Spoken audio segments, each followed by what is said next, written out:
नमस्कार, BDV news के इस बुलेटिन में आपके साथ मैं हूं स्वाति। शहर से जुड़ी खबरों को देखने विस्तार से, लेकिन सबसे पहले एक नजर डालते हैं हेडलाइंस। नेपियर टाउन के पौष इलाके में डकैती की वारदात। हथियारबंद डकैतों ने बुजुर्ग दंपत्ति से मारपीट कर जेवर और नकदी लूटी। डकैती की सनसनीखेज वारदात से इलाके में दहशत का माहौल। पहले भी इलाके में हो चुकी है डकैती की बड़ी वारदातें। दीनदयाल चौक के समीप अंतर्राज्यीय बस टर्मिनल में खड़ी बस में लगी भीषण आग। देर रात हुई घटना से मचा हड़कंप। दमकल कर्मियों ने आग पर काबू पाया। घटना को लेकर बस ऑपरेटरों में आक्रोश। और सावन में शिवमय हुई संस्कार धानी। जगह जगह कांवड़ यात्राओं का आयोजन। हिंदू सेवा परिषद ने निकाली भगवा कांवड़ यात्रा। ग्राम छतरपुर से नर्मदा जल लेकर निकले सैकड़ों कांवड़िए।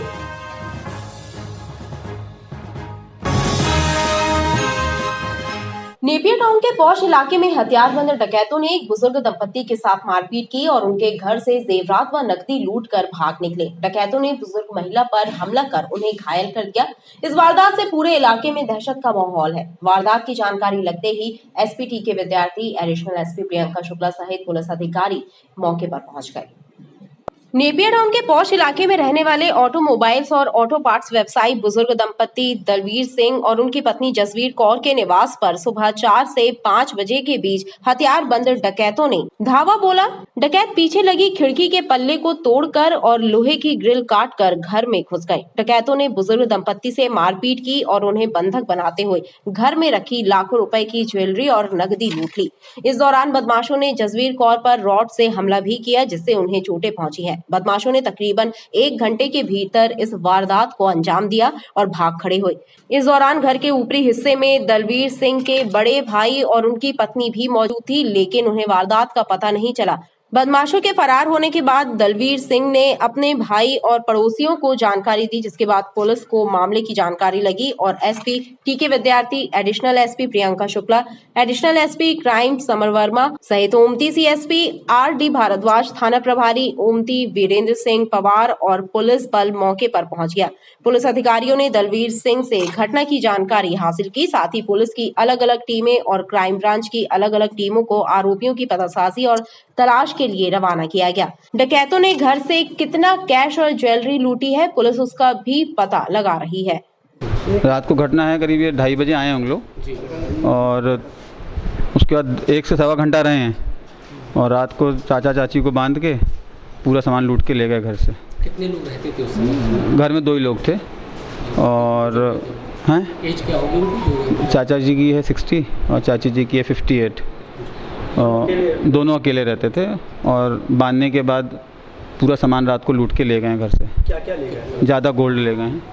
हाँ, वही था घर पे। अंदाज कितने? नहीं मालूम अभी, नहीं वो भी मारपीट वगैरह या कुछ ऐसा? थोड़ा बहुत चाची को मारा है, सिर पे थोड़ा ब्लड आया था, स्टिचेस लगे हैं, सुबह विक्टोरिया ले गए। हाँ, नकाब बांधे थे। कितने लोगों का जानकारी है? 8 लोग थे करीब। 8 लोग। कुछ सीसीटीवी फुटेज तक आपको? नहीं पहुंच पा रहे हैं, पुलिस लगी हुई है, अभी कुछ पता चलेगा दिन में। हथियार वगैरह से लेस थे? हाँ, उनके पास हथियार थे। घर में सीसीटीवी लगी है? नहीं, घर पे नहीं लगी। घर में अंदर कैसे घुसे थे? साइड वाली खिड़की है, वहाँ से उसको काट के अंदर आए थे। ये आज सुबह लगभग 4 से 5 बजे के बीच में जो नेपियर टाउन निवासी दलवीर सिंह जी हैं, उनके घर पर उनका बताना है कि 4 से 6 लोग आए। ये लोग सो रहे थे और उस दौरान उनके द्वारा जो है जो सोना था और कुछ कैश लेकर के वो लोग गए हैं और इसमें लगातार हमारी टीमें लगी हुई हैं। हम हर उस पर काम कर रहे हैं। इसमें मैडम कितने लोग थे, कुछ जानकारी इन लोगों ने बताया? इसमें दलवीर सिंह जी और उनके वाइफ का कहना है कि 4 से 6 लोग आए थे। तो हम इसमें लगातार लगे हुए हैं, तो क्लियर हो जाएगा कि कितने लोग थे और क्या घटना हुई है। मैडम कोई पहचान हो पाई कहाँ के थे, कैसे थे? अभी तक कोई पहचान नहीं हो पाई। कितना सामान ले गए? अभी गोल्ड और जो है वो उसका रियल वो नहीं बता पा रहे हैं। कैश लगभग 20,000 रुपये बता रहे हैं। अभी लगातार हमारी टीम लगी हुई है। ज़रूर हमें अच्छे इसमें मिलेंगे। कोई मारपीट वगैरह, कोई घटनाक्रम ऐसा? इसमें जो मैडम है उनके सिर पे रॉड से मारा है, लेकिन उनका MLC कराया जा चुका है। बहुत सीरियस चोट नहीं है, वो कुछ वैसी बात नहीं है। इस सनसनीखेज वारदात से पूरे इलाके में दहशत का माहौल है। खास बात यह है कि पूर्व में भी इस पौष इलाके में रहने वाले गुप्ता परिवार और अग्रवाल परिवार सहित 3 घरों में डकैती की बड़ी वारदातें घटित हो चुकी हैं, लेकिन इन मामलों में भी पुलिस के हाथ अब तक खाली है और अब डकैती की इस घटना ने यहाँ रहने वाले संभ्रांत परिवारों में दहशत का माहौल निर्मित कर दिया है।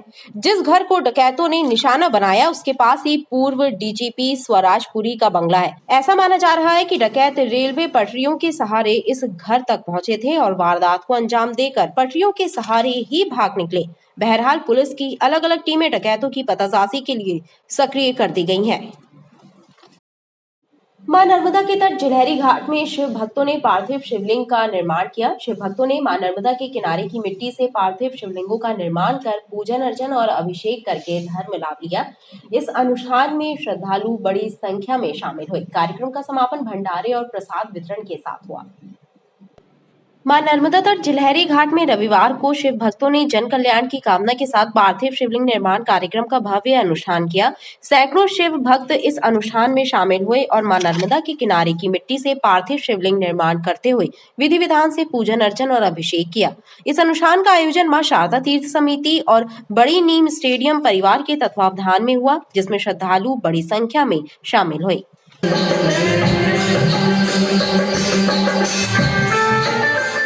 शिवलिंग बन रहे हैं, इधर बहुत पब्लिक आ रही है और हम लोग चाहते हैं हर साल ऐसे ही और भी भव्य रूप से कार्यक्रम होता रहे और इससे सामाजिक तरीके से भी हो और भी अदर समाज में भी हो और ऐसे हमारे सारे सहयोग करते हैं भैया लोग, मिंटू भैया, कौरव भैया, दीक्षित भैया, लोग सभी लोग मिलके और सारी पब्लिक बड़े भक्तिमय तरीके से शिवलिंग का निर्माण कर रही है। सावन मास के इस पवित्र मास में हम शिव वंदना कर रहे हैं और जगत कल्याण की भावना से शिवलिंग का निर्माण किया जा रहा है और लगभग 500 से अधिक लोग यहाँ पर सम्मिलित हो रहे हैं, जिसमें हम नर्मदा तट की मिट्टी लेकर और शिवलिंग, पार्थिव शिवलिंग जी का निर्माण करते हैं। उनका हवन पूजन वैदिक रीति से पूजन करते हैं और उसके बाद अभिषेक करने के बाद उनका विसर्जन करते हैं। तत्पश्चात यहाँ पर भंडारा होता है। इस धार्मिक अनुष्ठान का समापन भंडारे और प्रसाद वितरण के साथ हुआ। सावन मास में संस्कार धानी में भगवान भोलेनाथ के जयकारी गूंज रहे हैं। शिव भक्त कांवड़ यात्राओं का आयोजन कर कांवड़ में नर्मदा जल भरकर मां नर्मदा के जल से भगवान भोलेनाथ का अभिषेक कर पुण्य लाभ अर्जित कर रहे हैं। इसी कड़ी में कसौदन वैश्य समाज और मनोकामना कांवड़ यात्रा समिति द्वारा कांवड़ यात्राओं का आयोजन किया गया और भगवान गुप्तेश्वर महादेव का नर्मदा जल से अभिषेक किया गया।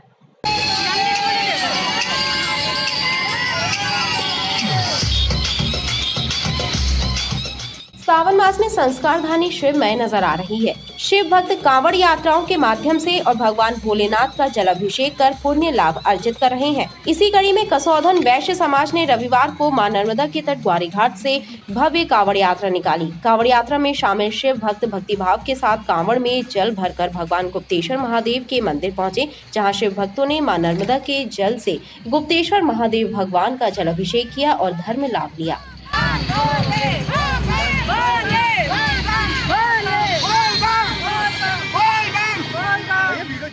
समाज को एकजुट होके सब लोग एक साथ काम करना और मिलना, सबका शंकर भोलेनाथ जी का आशीर्वाद मिलना बहुत जरूरी है।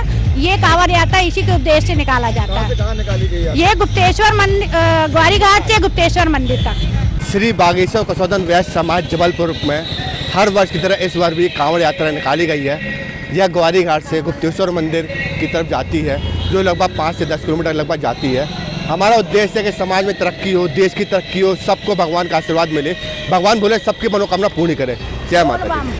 वहीं दूसरी ओर मनोकामना कांवड़ यात्रा समिति ने भी मां नर्मदा के तट से भव्य कांवड़ यात्रा निकाली। कांवड़ियों ने कांवड़ में मां नर्मदा का जल भरा और इस धार्मिक यात्रा का शुभारंभ किया। कांवड़िए भगवान भोलेनाथ की जय जयकार करते हुए पैदल गुप्तेश्वर महादेव मंदिर पहुंचे, जहां कांवड़ियों ने भगवान गुप्तेश्वर महादेव का जलाभिषेक किया। कांवड़ यात्रा में शामिल श्रद्धालुओं ने बताया कि बीते कई वर्षों से हर वर्ष सावन मास में समिति कांवड़ यात्रा का आयोजन करती है और श्रद्धालु इसमें बड़ी संख्या में शामिल होते हैं।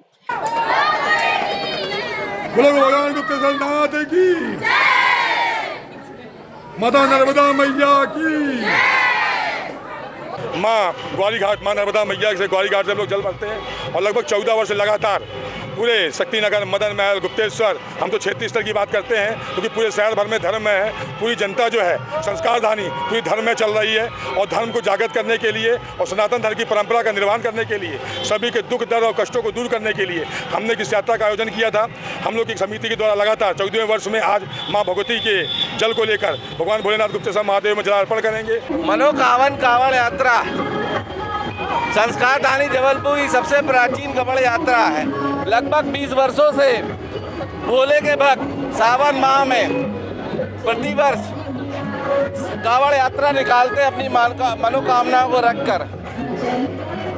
मनोकामना कांवड़ यात्रा सावन माह में, खासकर पुरुषोत्तम माह में भोलेनाथ को मां नर्मदा का जल लेकर उनका अभिषेक करते हैं। भोलेनाथ प्रसन्न होते हैं और भक्तों की सारी मनोकामना पूर्ण करते हैं।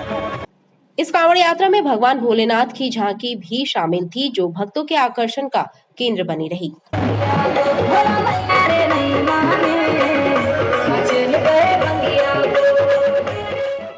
वहीं हिंदू सेवा परिषद ने ग्राम छतरपुर से मां नर्मदा का पूजन अर्चन कर विशाल भगवा कांवड़ यात्रा का आयोजन किया। 13 किलोमीटर की यह कांवड़ यात्रा समाधि रोड नर्रई स्थित शिव मंदिर पहुंची, जहां शिव भक्तों ने भगवान भोलेनाथ का जल अभिषेक किया। कांवड़ यात्रा में बड़ी संख्या में श्रद्धालु शामिल हुए।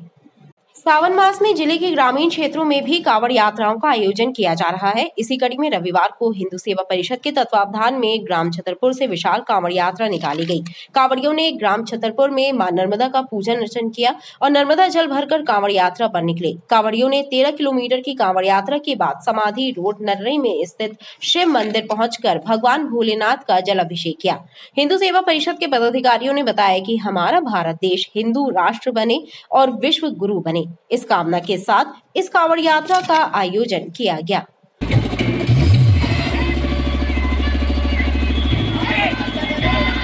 हिंदू सेवा परिषद के तत्वाधान में प्रति वर्ष अनुसार इस वर्ष भी समाधि रोड स्थित यहाँ छतरपुर ग्राम में मां नर्मदा जी का पूर्ण विधि विधान से पूजन अर्चन करने के पश्चात यहाँ पे सैकड़ों कांवड़ियों ने नर्मदा जल भरा है और ये 13 किलोमीटर की लगभग यात्रा पूर्ण करते हुए नर्रई स्थित श्री शिव जी के मंदिर में जलाभिषेक किया जाएगा। और ये भगवा कांवड़ यात्रा निकालने का हमारा तात्पर्य और हमारी मंशा और हमारी मनोकामना यह है कि हमारा भारत देश हिंदू राष्ट्र बने, हमारा भारत देश विश्व गुरु बने, हमारे भारत देश में शांति कायम रहे, इसलिए यात्रा हिंदू सेवा परिषद ने निकाली है। जहाँ छतरपुर घाट से पूजन अर्चन के बाद कांवड़ यात्रा आरंभ की गई और नर्रई जाकर वहाँ पर शिव मंदिर में शिव भगवान का जल अभिषेक किया गया। ये धारणा है कि हर वर्ष जब भी श्रावण मास में कांवड़ यात्रा निकालकर जल अभिषेक होता है तो उससे भोलेनाथ प्रसन्न होते हैं और भोलेनाथ जब प्रसन्न होते हैं तो वो अपनी प्रसन्नता में हमको आशीर्वाद देते हैं। आशीर्वाद स्वरूप वो हमको अच्छी पानी, अच्छी वर्षा, सारी चीज़ें देते हैं। रानी दुर्गावती समाधि प्रखंड के अंतर्गत ग्राम छतरपुर से कांवड़ यात्रा का आरंभ किया जा रहा है, जो कि ग्राम नर्रई में समाप्त होगी। इस कांवड़ यात्रा में बड़ी संख्या में श्रद्धालु शामिल हुए, जिन्होंने बम बम भोले के जयकारे लगाई।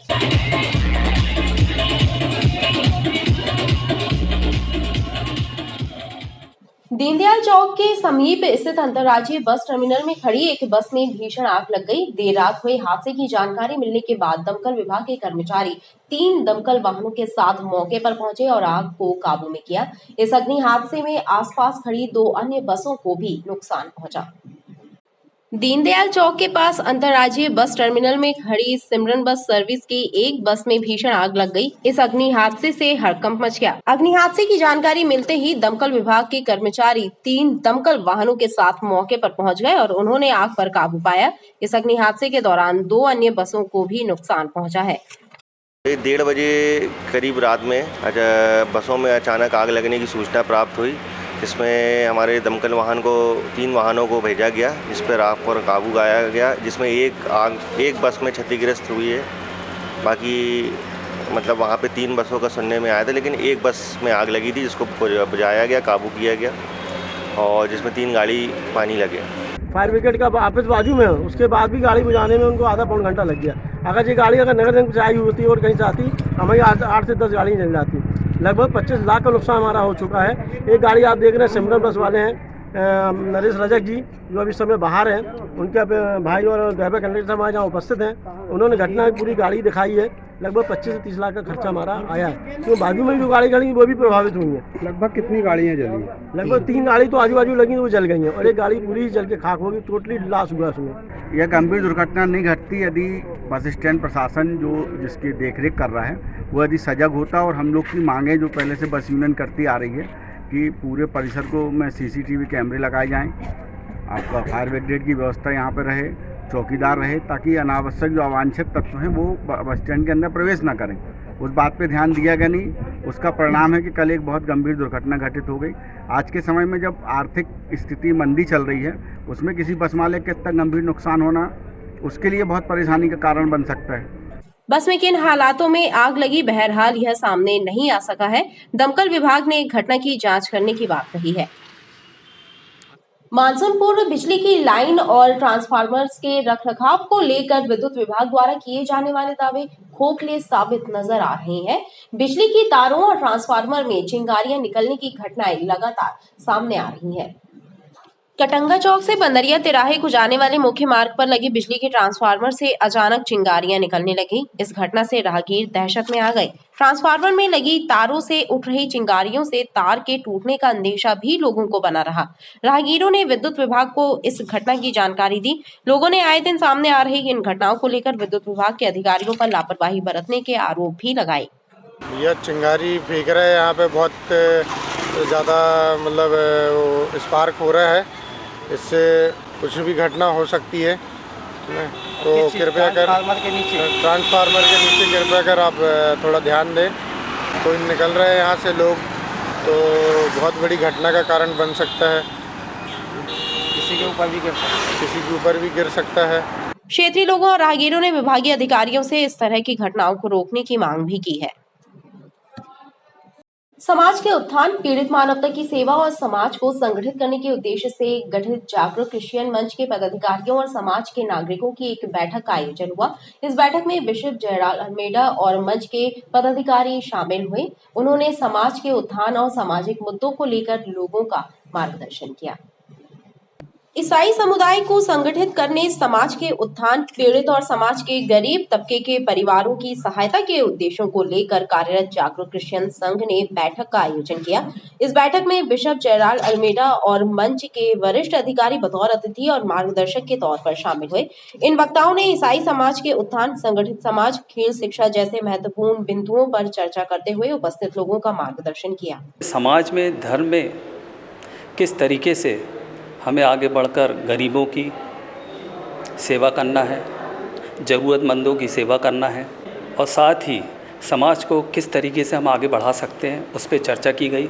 एक छोटी सी सौजन्य भेंट थी बिशप स्वामी जी के द्वारा। उनके द्वारा हमें उनके बहुत ही महत्वपूर्ण विचार मिले, जिस पे हम गहन चिंतन करके जागरूक क्रिश्चियन मंच को आगे लेकर चलेंगे। हर एक चर्च में जाकर हम वहाँ अपनी सदस्यता ग्रहण कराएंगे, वहाँ पदाधिकारी बनाएंगे और उसके माध्यम से जागरूक क्रिश्चियन मंच को आगे बढ़ाएंगे। बैठक में बड़ी संख्या में सामाजिक बंधु शामिल हुए। माणोताल ग्रीन सिटी काना परिसर में रहने वाले लाइट और डेकोरेशन कार्य करने वाला एक युवक मारपीट की शिकायत लेकर तिलवारा थाने पहुंचा।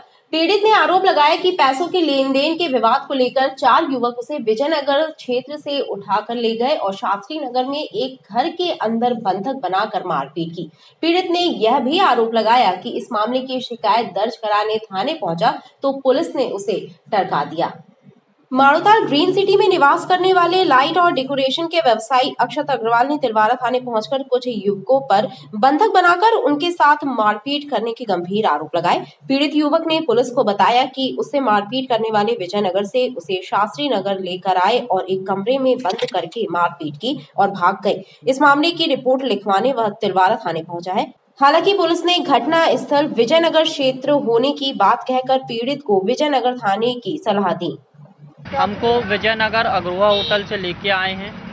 अग्रवा होटल के बाहर से बैठाल के ले आए थे और हमको शास्त्री नगर में जेडीए ग्राउंड के पास लाके कमरे में बंद करके मारा है। बेसबॉल के डंडों से मारा है और बेल्ट से मारा है और हमारी गर्दन पे तलवार रख के मारा है और हमारे पैर में भी चक्कू वगैरह अड़ा दिए और चस्के घाव बन गए हैं हमको।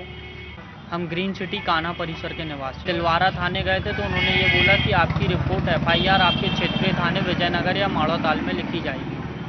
और हमारे गर्दन पे तलवार रख के हमसे वीडियो बनवा के ले गए हैं ज़बरदस्ती कि आपने अगर हमारे खिलाफ कोई एक्शन लिया या कोई कार्रवाई की थाने में तो हम आपको जान से मार दें। पीड़ित इस मामले की शिकायत दर्ज कराने घंटों एक थाने से दूसरे थाने भटकता रहा। खबरें लगातार जारी हैं, आप देखते रहिए BTV न्यूज़।